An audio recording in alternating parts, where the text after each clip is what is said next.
Alright, so check this out. I'm standing at the gates of Clownsteady, healed up and trying to look cool. I'm checking my stats, Beep's martial arts up at 15, Burns is at 7. I figure I'll get a nice shot of the city and wait for sunrise before I depart. But I also forget that Beep is an ex-slave, and I give the guards all night long to stare at him, to compare his face to drawings they have of wanted fugitives, to formulate an image of what I look like under my hood. I even let the morning sun rays shine off my face right in front of them until they go, "Hey, wait a minute, you're a slave!" and they attack me. I'm just trying to get cool footage. Beep goes down, thrown in a cage. Burn gets into a cinematic 3v1, looking all cool and pulling sweet moves and stuff. I consider letting them get enslaved and picking their locks and running, but I wasn't intending on making enemies with the United Cities just yet, so I'm gonna start that one over. So, it's nighttime again, and we're running away from Clownsteady, far from the inquisitive eyes of the samurai guards at the gates. We run until morning, deeper through the wetlands. Looks cool. Very zen. We find a pack of swamp turtles and get to practicing our kung fu. We get some hits in, and then we get swarmed by blood spiders. We lead them away and circle back to the pack. The kung fu training resumes. Red means they hit us, green means we hit them. Points are flying off in all directions. Beep goes down, and he starts crawling and ground smacking turtles. You can tell his heart's really in it, you know? Look at that, he's relentless. Yeah, you give him hell, Beep. The blood spiders return and Burns gotta run Beep out of there. Not to undercut how hard Kenshi can be and to show you some of the things I go through making these videos, I'm too encumbered to escape. Eventually the spiders swarm us and we go down. I can't reboot fast enough to save Beep and he dies. Look, Kenshi is dangerous, even to seasoned players. Anyway, that's a reboot too. So we fight and heal and fight and find various groups of turtles across the land. And we eventually get pretty great at punching and kicking swamp turtles to death. We find stragglers and we work on them as much as we can. Kick, punch, it's all in the mind. Some of our limbs are a little messed up, but we're getting the hang of it. Beep, martial arts 19, Burn 12. Time to get some rest. Burn picks up Beep as his legs suck from kicking stuff and heads out to the slave camp. Back to bed for a while. Burn stands guard, Beep rests. Then it's time to unlock another city on the map, also run by the United Cities. We run through the bone fields until we get to the legendary city of Katoon. Katoon? This city right here. Weapon makers live here, and there are some excellent blueprints for specialty Katoon weaponry if you have a research bench and a weapons crafter. For this run, we came here to practice athletics and unlock a city on a map. That's it. So we head right back out. We eventually find some more swamp turtles and get back to work. This time, it's starting to turn around. We can take down a solid few of them. We're slowly turning into a couple of badasses. Another huge group of swamp turtles and we jump right in. We pull off some sweet kung fu moves and we keep going until we go down in battle. When the rest of the pack is far enough away, we get back up and heal each other.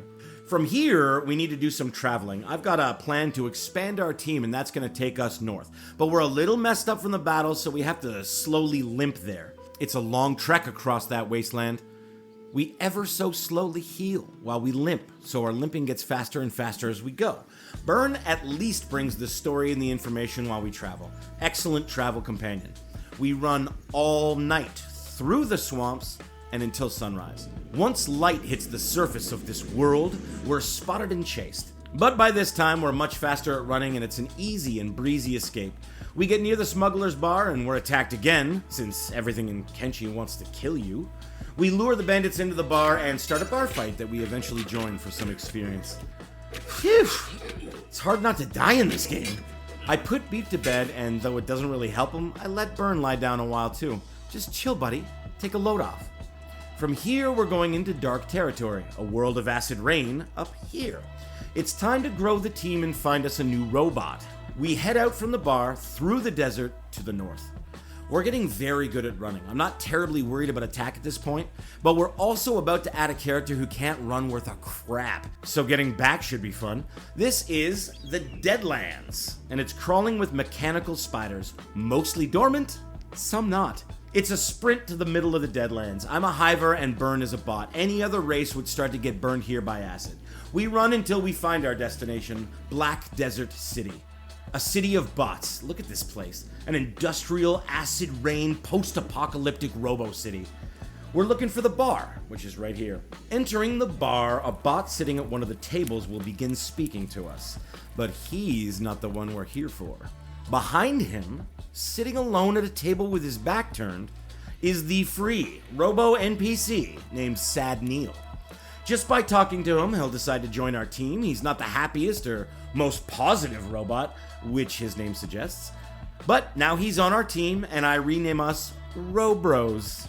Now we can look at his stats, which are worse than Beep's. SadNeil doesn't start with zeros, he starts with negatives. One might say he's a negative robot? Huh? Ah? I give him medicine to heal Beep, robot repair kits, and some basic gear. Oh, hell yeah! The Robros are looking cool! Now let's see if we can get SadNeil out of here without dying. First, we're gonna visit the scrap house. This is the other active building in this place, and it's where you can find some sweet robotic limbs. Specialist and masterwork stuff is in here. Advice on stealing. If you open a crate in a building and try to steal something, it'll give you a % chance to succeed. This doesn't apply to stuff that's just lying around on the shelves and counters, which you can always steal at a 100% success rate in sneak, so long as no one is looking at you. I'm an expert sneaksman, and that blue eye means I'm hidden, so I take all this super expensive loot with me. Understand your thievery, the more you know.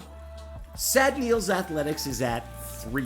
If we get into any kind of trouble, we have to carry him. The new team heads out of the city and into the wilderness, across the land of hopefully inactive spiders. It's not long before we're chased by a robo monster, and because I'm autopathing, we run straight into the water. Death trap. But these spiders can't swim either, and we make it. See a Spidey? It's a scary run. Lightning? More spiders? I guess these spiders are the slowest baddies in the game because SadNeil has no problem running away from them. We make it out of the acid rain and into Shem. We booted across the sands while the sun rises to greet us. I want to make it back to the smuggler's bar for a safe rest, and then we're going to change up our gaming tactics. I have an idea for another long-term plan that involves robotic limbs and some weapons and armor crafting. SadNeil can't run very fast, so... Oh my god, beak things! Oh, no. Okay, remember we spoke about beak things? Well, there they are.